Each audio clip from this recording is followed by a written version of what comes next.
Okay, welcome everybody. We've got a good set of joiners, so we'll get going. Just before we start, you can ask any questions you have through the UI all the way through this presentation, and we'll try and answer as many of those at the end as we can. So, quick introduction. I'm Ian Firth, and I'm responsible for looking after the products at Speechmatics. And in case you're not sure who Speechmatics are, we are a machine learning company that specializes in speech recognition. So in its simplest form, we take voice and convert it to text, and we do that with some fantastic accuracy. So assuming that you understand a bit about machine learning and artificial intelligence, and you might think that sounds like a fairly simple thing to do. You just build a training set, do some deep learning, and away you go. But as you'll see, even declaring that we have fantastic accuracy is a statement that is full of questions. So let's talk about that. So much of AI and machine learning is academic. And although that sounds great, when it comes to applying it, well, quite often it just falls apart. So today we're going to go on a journey through the world of speech recognition and talk through some of the challenges of applying this amazing technology in the real world, and explain a little bit about how Speechmatics can help with solving real needs and add some real value to speech applications. So speech to text is used in many applications, all of which have different characteristics and challenges. Some of these challenges are for the speech to text system itself, and some are related to the platform that consumes this service and the environment within it operates. So to start with, I just wanted to briefly talk through some of the generic issues that speech recognition has, all of which need some thought if you're going to get a system working that meets your needs. So these loosely fit into three categories. There are set around capturing the audio, some issues around the environment which it runs, and some things you need to think about to do with the performance and attributes of the way it operates. So to start with the capture section, there are many audio encoding formats, all with different characteristics. Some of these codecs are lossy or have varying bit rates, and they tend to be less good for speech. They were often primarily designed to support music, and their mechanisms for compression can cause all sorts of artifacts on speech that can make it hard to recognize. This can impact the sharpness and edges of the sounds, or impact the higher frequency aspects that add subtleties to the shape of the sounds, which make them different to recognize. Then there's the quality of the recording equipment and the microphones that you use. These can also have a big impact. Recording a conversation might need multiple microphones for each person, and the pickup patterns and directional attributes of the microphone might be important if you want to capture all speakers equally. Then the number of speakers themselves can be even more of an issue. We don't all speak in the same way. Generally, as soon as you put two people talking together, they talk over each other. And we all talk in this mode in what I would refer to as an unprepared speech model, where there's a lot of thinking going on as you're speaking. So there tend to be a lot of breaks in the conversation, words get repeated, there's lots of ums and ers in the sentences. All of those things have an impact on the transcription. When it comes to the environmental aspects, the speech recognition needs to operate where the people are. You can't get away from that. So there can be noise around them, and the way in which they speak can be impactful too. There are often many different accents, and terminology is used in different ways in different conversations. It's quite surprising, or it certainly surprised me over the last year, how much made-up language gets used in company names, products, place names, and other usage. And when it comes to the performance aspects, you really need to think about the performance characteristics you need for your applications. Now, does the speech need to be transcribed in real time? Can it be processed after the whole recording is complete? And regardless of if you need real time or not, you need to think about the processing time or latency and the trade-off all has against the accuracy you need to obtain. You see on this slide that I refer to WER, W-E-R. That stands for word error rate, and we're going to come back to that in a little bit because there's some complexities around that in itself. So there are some things that can be done for all of these attributes. If you want a system that works, you have to acknowledge these issues and engineer around them. They can't be ignored. So here at Speechmatics, we take these things quite seriously, and we have built several things to help those aspects. We've built some channel separation to cope with meetings and overtalk. This allows multiple channel audio to be transcribed directly, which removes the need for dealing with overtalk in the same way. Alongside this, we support hundreds of audio codec formats so that we can do the best we possibly can with the audio formats you have, in case you can't control that within your environment. Our models are accent and noise tolerant, enabling audio to be used in real-world scenarios, and that's very important. And we have the ability to inject new words, terms, and phrases to improve recognition to support those made-up words, places, and company names that I talked about before.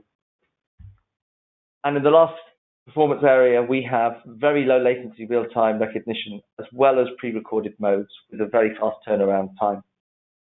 And we work really hard to optimize the language models that we have to support the use cases that are needed for those real-world speech applications. So at this point, it's clear that you can't just assume that a recording is just a recording. There's a lot of hype about speech being done, reaching human parity. And academically, that might be true if you're just measuring that word error rate that I referred to on a known test set that can be trained against, and that has clear speakers and no noise, one speaker at a time, etc. Pretty much anyone can do that. But can these systems be used in the real world conditions with all the attributes that I've discussed? They all kind of go quiet when you start talking to people about that. The world is a global marketplace, and people travel more than ever before now. And I don't believe that there's really such a thing as a British accent or an American accent. In reality, people travel all over. So how do you know an accent they're going to have? People grow up in America and then move to the UK. After 5 years, what accent do they have? Even if you think you can solve that, if there are multiple people in the conversation and they all come from different places, then what do you do? Many of the speech-to-text solutions would make that your problem. You have to choose. Before the speech-to-text session starts, you choose what accent they have to get the best accuracy. So how does the call center know before the call whether the caller is going to be from New Zealand, for example? And even after the call, can you tell a New Zealand accent from an Australian or a Canadian from an American accurately and make a decision on that? So why choose? Speechmatics understands this issue and takes it as our problem. So we need to solve that. So for our models, you just choose English and we do the rest. This is the sort of real world aspect that the academic discussions just ignore. So now you have an idea of the challenges. The next thing that is always asked is speech-to-text accurate? Well, I'd like to answer that with another question, which is, what is accurate? There is this common technique used in speech recognition to measure accuracy called word error rate, or WER for short. And I mentioned it earlier, and I said I'd come back to it. This is a measure of how many words were wrong or added or removed when compared to a perfect reference text. And basically, it's maths. And again, academically, that's great. You can compare different systems. But is maths the right answer here? Does it tell the full story? Well, I can tell you the answer to that is no, for several reasons.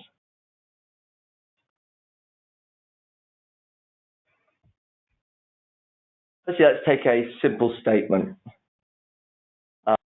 like this that says, that is not true.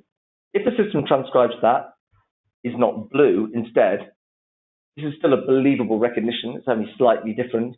And there's one error. One word is wrong. So that's 25% error rate. What if the recognition transcribes that is blue or that is true? That's one error removed. That's still a 25% error rate. So mathematically, one sentence is as good as the other, apparently. But in that last sentence, the whole meaning is inverted. So that's really not the same level of error, in my opinion. And in fact, a reader might detect an error themselves between true and blue, but it's much harder to read in context and understand that what was meant was it's not true when actually it says it is. So it's a much harder error to detect. And I think this is much more of an issue. So then there are other factors to consider for the real world. Is it just the words you care about? Here's a graph from a survey that I did over the summer when nearly every respondent said they measure and compare systems using word error rate. But when we asked what's important to them, they responded that punctuation, speakers, timings, capitalization, names, acronyms, formatting, terminology were all factors that they cared about, and there were more. If you just measure word error rate, then you're not really measuring any of this. So you need to be really careful when comparing systems and evaluating your needs. You need to look beyond that mathematical equation and find something that really works for you, not something you can write a paper about. Right? We need to make this work for real if you want to deploy speech in any real way. In fact, some applications you might have might not even care about the transcript, just the ability to spot keywords or identify topics. And then the word error rate is even further from the right thing to measure. It just doesn't represent what you're trying to measure and can be very, very misleading. So if you use this measurement to compare speech systems before you start, you might make the wrong decisions.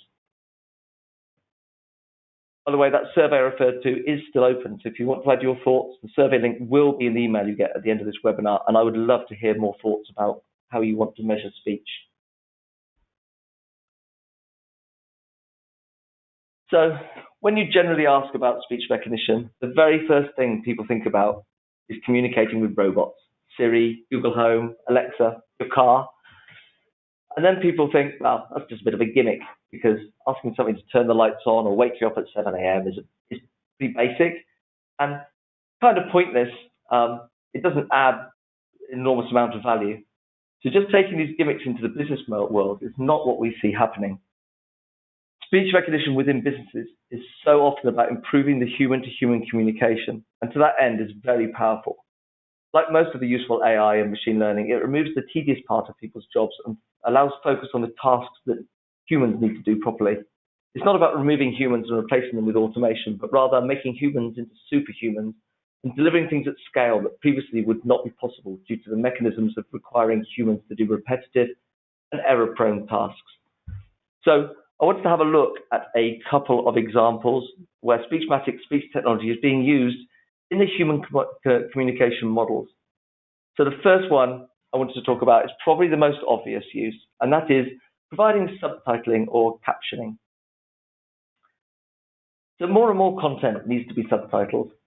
In the old world, subtitling was restricted to the content that is forced to be subtitled for accessibility due to regulation, to which there is a growing demand across the world to support. This can be restricted to the news and some mainstream channels or programs. And this was and still is done using some very intensive processes. There is great value to the deaf, hard of hearing, people with learning disabilities, and people whose first language is not English to having access to captions. But since the regulation does not force it, at least currently in Europe, and it's expensive, it's just not done on enough programs to satisfy that need. So this extends to online content too. People watch online content in lots of places where they can't have the sound on. So they expect subtitling in order to understand that content. If you look at Facebook, for example, the amount of content delivered by video is growing at a vast rate, as it's much easier and more friendly to consume, but not by all.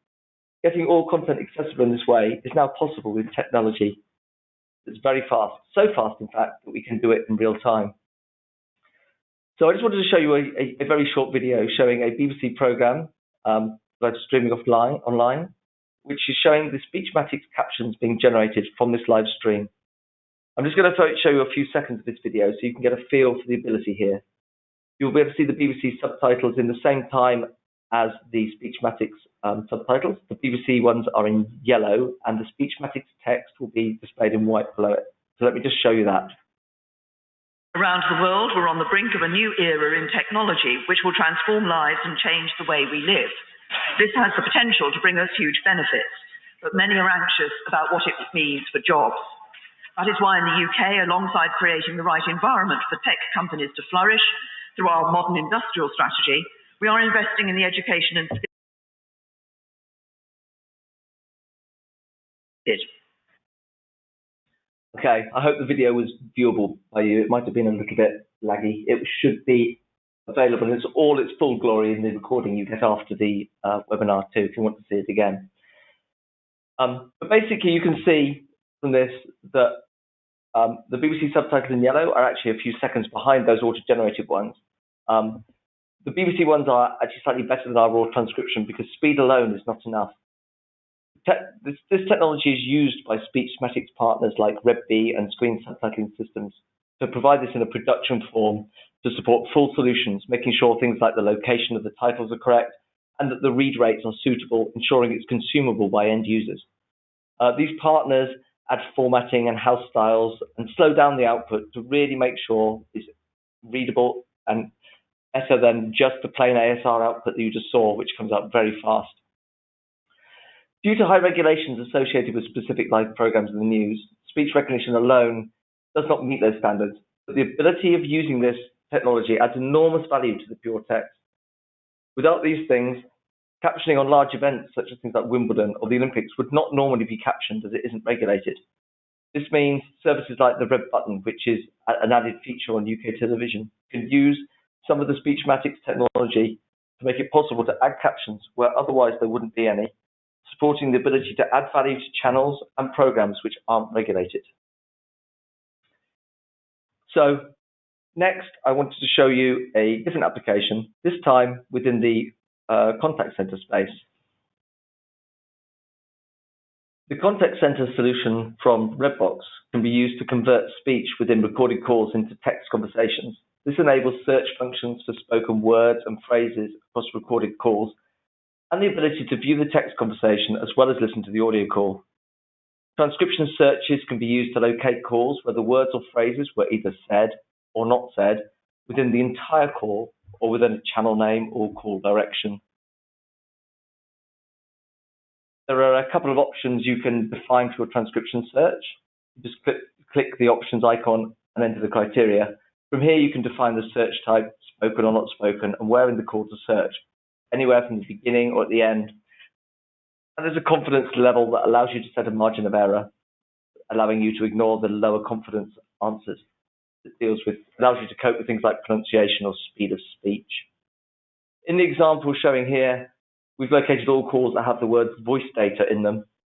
Now let's say you want to check the call agents are highlighting a voice data promotion in the first 30 seconds of their calls. You can change these settings to spoken in the first 30 seconds. Now only those calls get listed in the results. Similarly, you could change the search to not spoken in the first 30 seconds, allowing you to highlight calls that weren't complying to the requirements. Once that search is performed, you can highlight the call you're interested in and click the main play button and listen to the call and hear what was said. And the media player also highlights the specific locations for the phrases that were searched for, allowing you to see exactly where things were said in the call without you having to listen to the whole call. And then when you found the bit you want to speak to, again, you can see the conversation pop up in an instant messenger style view of the conversation. This shows the second use case, and this type of use case makes audio indexable and searchable, something that applies to many other use cases as well as the one shown here that is specific to the contact center. There is one more short demonstration I wanted to show you, and that's a transcription service from a company called TranscribeMe. TranscribeMe offers a transcription service that provides a full workflow around transcription, providing highly accurate transcripts across a wide range of content. It's really simple to use, providing simple upload of audio that needs transcribing, and then offers a range of transcription levels from fully integrated automatic transcription through a range of human augmented transcripts. Speechmatics helps by providing the automatic baseline transcript, which can be used for pure automation model, but also helps with the ability to efficiently provide high-quality transcriptions to TranscribeMe customers, particularly for the higher quality audio recorded with a limited number of speakers. You simply place an order, and after a processing time of your choice, transcripts are returned, and these can be viewed and edited really easily. These transcripts can then be accessed in easy-to-use forms such as Word or PDF documents, and you can play back the audio and compare, just like this.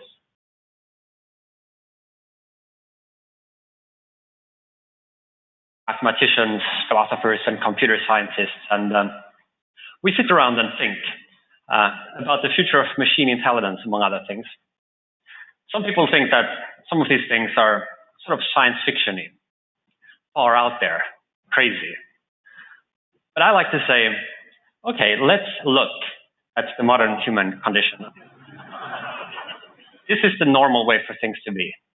But if we think about it, we're actually recently arrived at. So I wanted to show you some of the values that can be added by human transcription today. The top view here shows the raw Speechmatics output. This is transcribed exactly as it's said, with a few small errors, but the Transcribe Me transcript improves this by adding readability. You can see here that there is more punctuation in the Transcribe Me output, and some of the words that were not needed have been removed. These are where the speaker used mannerisms. He said quite a lot, and even repeated two words whilst he was thinking as he spoke. That was a great example of that unprepared speech that I talked about earlier. So as you can see from these three very different examples, speech can be very valuable within many applications. And we've just shown just a few of those to whet your appetite a bit. But the attributes needed to make these valuable are different. And it's not just a case of sending some audio to a service and displaying the results. As you saw in those demos, speech recognition worked pretty well. So you might ask, are we done? The answer to that is certainly no. There is still lots to be done to continue improving and innovating in the speech recognition area. Although English is still by far the biggest worldwide demand, and many accents of English lead to an ongoing challenge here, one that we're rising to, but we could always get better. Academically, Speechmatics has proven that we can build pretty much all the languages. We have a digital employee called Al. Al is an automated linguist and is a set of components that learns how to build new languages using learnings from the languages we've already built. This removes the need for employing many specialist linguists for each new language, and reduces the amount of time building a language from the many months it might take otherwise. Reducing this complexity is not just about building languages fast, but it also enables us to do research and development and new improvements to existing languages very fast. This does not remove the need for data, though. Al enables us to do some of this with less data than ever before, but getting that data can still be hard. There are two sources of data needed for speech recognition to work. There's acoustic data and language data. This means that we need recordings with accurate transcriptions, along with a lot of text that can be used to model the language. We have the technology to build models very fast using Al, iteratively, starting with small amounts of data, maybe a few tens of hours that can be used to demonstrate that it works, and see what linguistic challenges are uncovered, and then to iterate until the language is understood and worth throwing more and more data at it. Then we can build with increasing amounts of data to reach higher and higher accuracies as required. And we are happy to go through that process with customers that have commercial need for a language. If you want to embark on that journey with us, you can get in touch. Otherwise, we are currently focused on a core set of languages that cover about 28 languages. So we've already been on that journey 28 times. The map on your screen shows where in the world Speechmatics technology can help people based on the first or official language spoken in each of those countries. So we have a good coverage of the world. Last year, we enhanced our language accuracy across the board through continuous improvement in data and algorithms. But this is not just improving the lower quality languages. We lifted accuracy in English by 16% across all of our use cases, at the same time as making it a global model, covering many accents and dialects. These improvements are in real-world conditions, where it's noisy with overtalk, accents, etc., as we've talked about already. This enables better use in the complex use cases that we've discussed. Our latest improvements in accuracy have led us to actually removing our separate English dialects completely, which means we can offer the best focus on the delivery of English across core languages. We're the first company in the world to do this, and it simplifies the use case of our models, reducing the deployment footprint and increasing accuracy for the use cases, which is a win-win-win situation.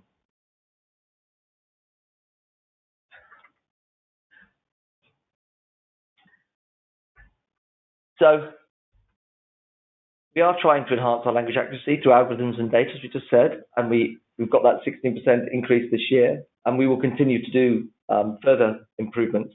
And yes, we will release new features that help you adopt speech better, more efficiently, and integrate better. But more importantly, our technology is needs to be really easy to apply in those real-world use cases we've talked about. We really care about those real-world integrations, not just building for academia or status. We want to power the world and add real value to the solutions that help people. So I'm going to stop there. We've talked about the challenges of speech recognition and things that can be done to make it work in real world and what accuracy means to customers. So let's open it up to some questions now. Feel free to ask anything you like relating to usage, languages. I'm particularly interested in some of the questions you might have around accuracy and what it might mean to you. So feel free to put the messages or questions into the webinar, or we can get in touch after the webinar. We have some questions were sent in as part of joining the webinar as well, so we can start going through some of those while we also look at some of the new questions coming in. So the first question that I have got here is, what is the most important factor for automatic speech recognition for real-world applications? And I think really we've covered that in the webinar. I think the really understanding what you're trying to achieve and setting some realistic expectations for your tasks is really important. Speech recognition can be really powerful when it's used and applied in the right way, but if you use it in the wrong way, it can be quite disappointing. So really knowing what you want to achieve and ensuring you have an environment to make that work and a success is very key. Don't fall into the trap of just assuming that a company has an API in the cloud so you can just throw some audio at it and you'll get the text back and you are done. We really enjoy working with customers and partners to make sure that they're getting the best value they can out of the speech. So we're happy to help people through that journey. Okay, I have another question here which really relates to the ability to do real time. I think it says, does Speechmatics allow online transcription of running speech? And I think we covered that by showing the real-time streaming speech. This is still through a very simple WebSocket interface. You can simply stream your audio into our technology and you can get the text stream back in real time. We provide what I would call the best guess word for the recognition almost instantaneously.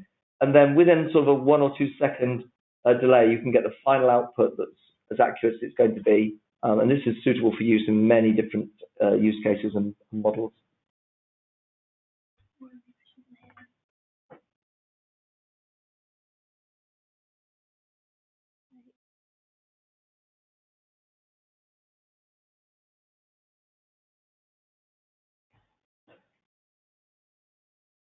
So there's a question here about the ability to add words to our models.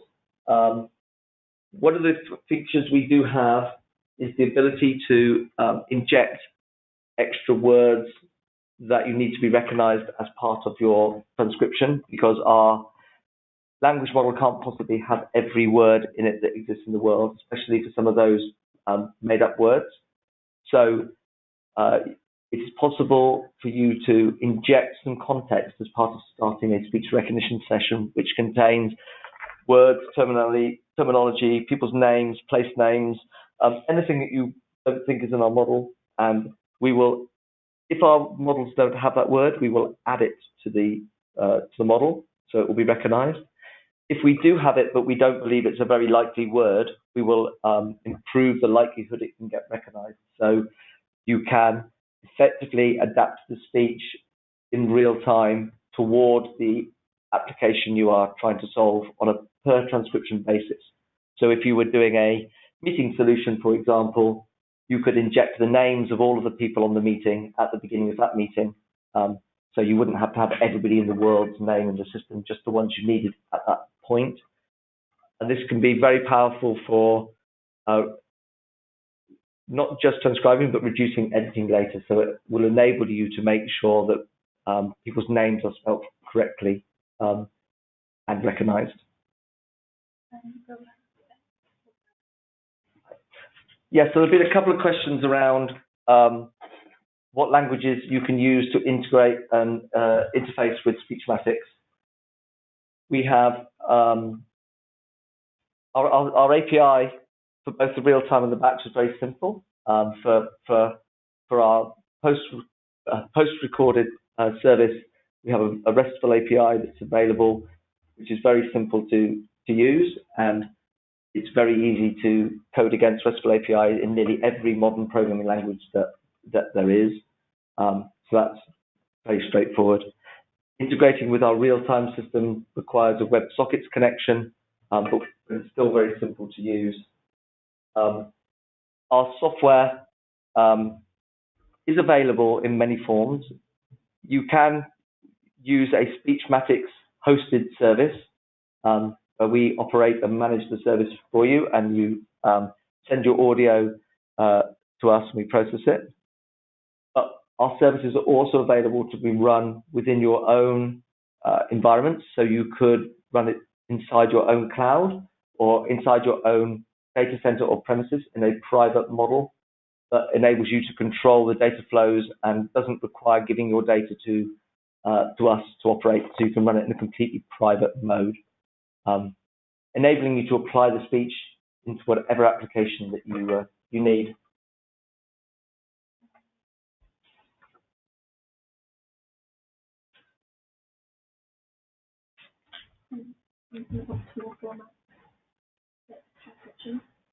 Yes, so as I talked about a bit earlier, there are obviously lots and lots of audio formats that people have, and some formats are going to work better for speech recognition than others. Generally, if you're in control of the format, using lossless codecs like FLAC or WAV are best because there is no compression artifacts on them, but obviously they are larger to transmit and store. There are some codecs that are designed for use within speech recognition, which are also very good and tend to be pretty lossless, and they work very well. If you're not in control of the format, what we recommend is that you send them to Speechmatics exactly as you have them, because our service converts them internally and will do the right conversion. If you try and adjust the audio files in any way that affects the bit rate, you introduce all sorts of artifacts that can cause some fairly bad effects on the recognition. So you have to be very careful if you're converting and storing things in different formats. There's a lot of accuracy, noise, and quality of phone calls. Okay, so there's some questions around accuracy within noisy environments and telephony type environments. These are always challenging environments. Noise is probably the biggest enemy of speech recognition. So anything that can be done to reduce the noise before it's being processed is always a good thing. So using good quality microphones, or making sure that agents in a call center, for example, are trained to use the microphones in the right way, is often a huge step towards improving the accuracy. But beyond that, Speechmatics train our models on a very diverse set of audio files that cover as many of the use cases we possibly can. So they cover noisy environments and telephony environments where we're learning with people who speak in the right way, because the way you speak on a telephone call is quite often different from the way you speak, or it's certainly different from the way a trained speaker would speak on a television program, for example. So we train on a diverse set of data that covers use cases that are as close to the use cases that we know customers want to do. So that really helps with the accuracy in those environments. We actually have real-world test sets that we use internally to measure those specific use cases to make sure that we are able to operate in those real-world scenarios. It leads back to that statement where people think speech is very good because they test it against perfectly high-quality audio. We explicitly don't do that. We test it against the audio that our customers have to make sure that it meets those cases. But obviously, it goes back to setting expectations. If you have got very noisy calls where people are doing a lot of mumbling and there's lots of overtalk, you will not get as good accuracy as if people are speaking really clearly. So actually understanding what you're trying to achieve is very important in that aspect.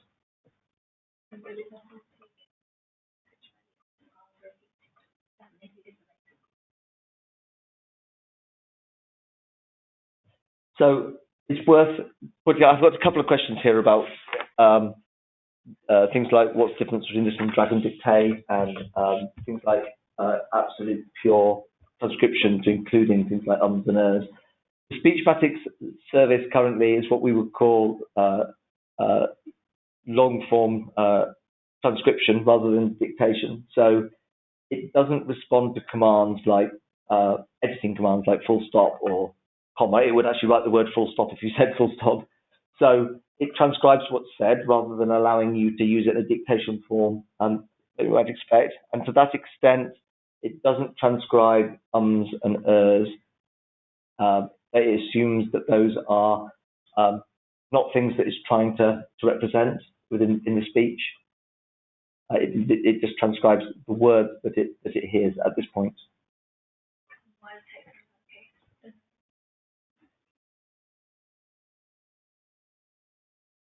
Okay, so there was a question about I think probably relating to the video we showed. Our text was all showing in lowercase without much punctuation, I think, as well, and the capital letters weren't appearing after the full stops.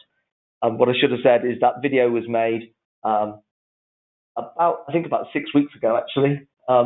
Since then, we have added the punctuation and capitalization improvements that make sure that we do have much better capitalization than you saw in that video, and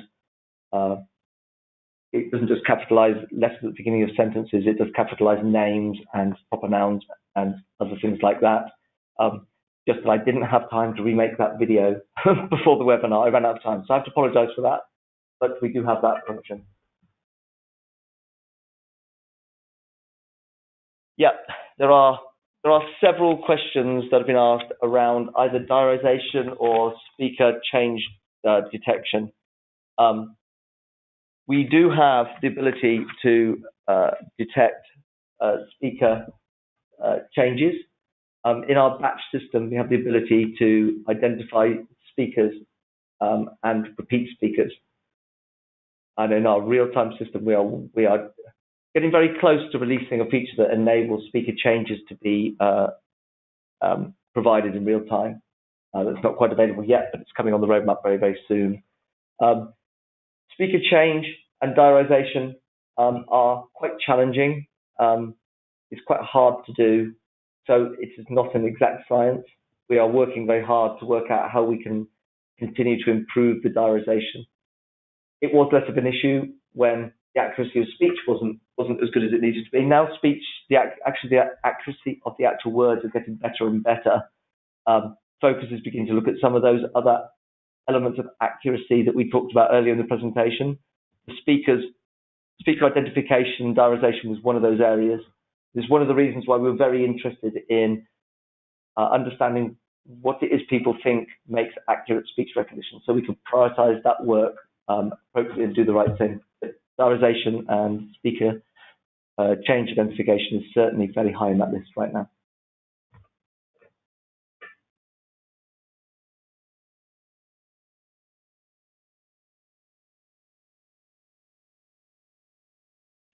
Okay, so there's a question here around GDPR, the world's favorite four-letter acronym at the moment, asking how we've tackled the need to ensure compliance and GDPR when handling customers' recordings.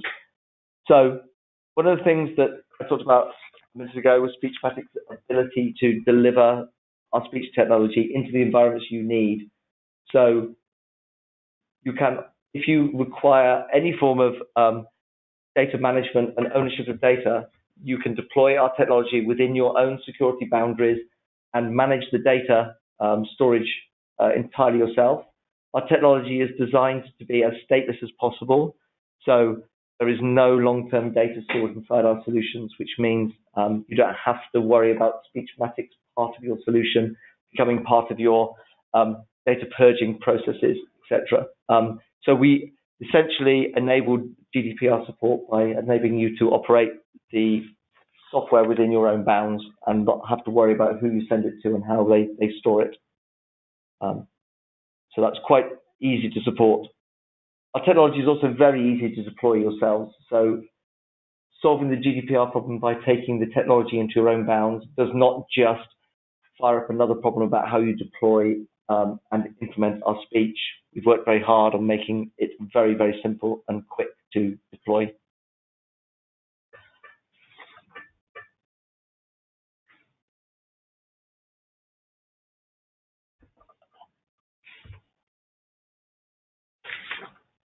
I've got a kind of a fun question here, which would be fun to answer. The question says, is a Star Trek Universal Translator device a reality, really, or is it something we will never see? And I think that's quite fun. Here at Speechmatics, we're really interested in innovation and the future in some of these areas. And there are plenty of people in the machine learning area who are looking at reading direct brain waves and ignoring the speech element completely. Speech recognition itself really has only become reality over the last sort of few years, even though it's been sort of in academia for tens of years. It's only become a reality in the real world for real use cases in the last few, as computers come to the forefront and the neural network technology has become better and better. So I'd never say never. I think there's a long way to go, and I think it will be possible. And it just shows how much of a fun journey there is still to go in these sorts of areas. So really looking forward to being part of that, assuming I haven't retired by the time we get there.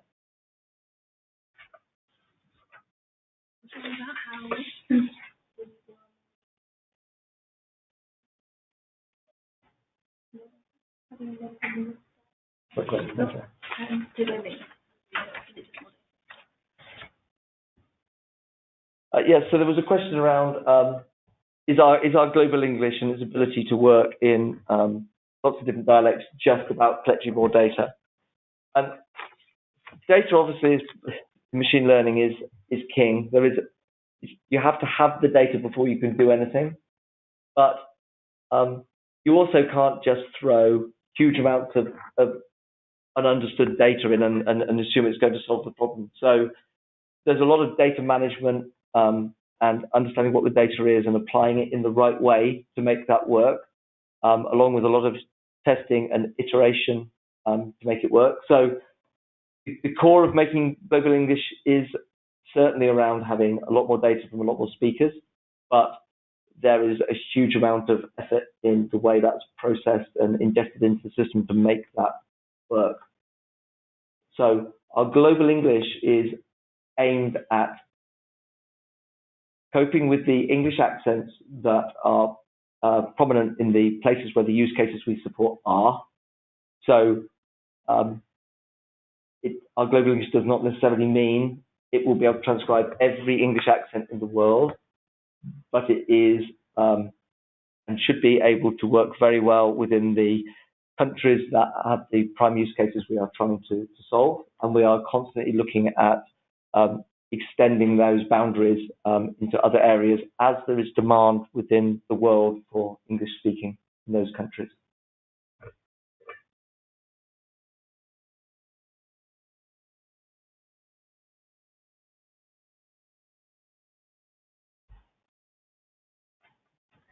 So that seems to be most of the questions covered. If anyone has any other questions, feel free to submit them. We will answer any others that come through after the webinar.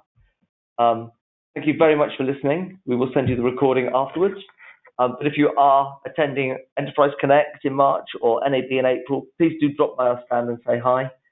I'd be happy to show you some more, talk to you some more, and learn about your needs, whether about accuracy or anything else. It would be great to talk. So thank you very much for your time today, and hopefully we'll see you soon. Thank you.